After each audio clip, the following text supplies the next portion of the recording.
বিসমিল্লাহির রহমানির রহিম। প্রিয় দিনী ভাই ও বোনেরা, আসসালামু আলাইকুম।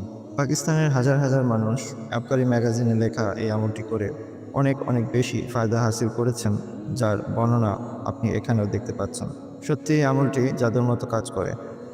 আপনার যে কোনো নেক উদ্দেশ্যকে সামনে রেখে আপনি মাত্র ২ রাকাত সালাতুল হাজত নামাজ পড়বেন, যার প্রথম রাকাতে সূরা ফাতিহার পর ১১ বার আয়াতুল কুরসি এবং দ্বিতীয় রাকাতে সূরা ফাতিহার পর ১১ বার কুল হুয়াল্লাহ মানে সূরা ইখলাস পড়তে হবে এবং তারপরে যথারীতি নামাজ শেষ করে সালাম ফিরিয়ে ৩ বার সূরা ইয়াসিন পড়তে হবে এবং তারপর আল্লাহ পাকের কাছে দোয়া চাইতে হবে। ইনশাআল্লাহ একবার করার মাধ্যমেই আপনার হাজত তা যত কঠিনই হোক না কেন, আল্লাহ পাকের হুকুমে তা পুরা হয়ে যাবে ইনশাআল্লাহ।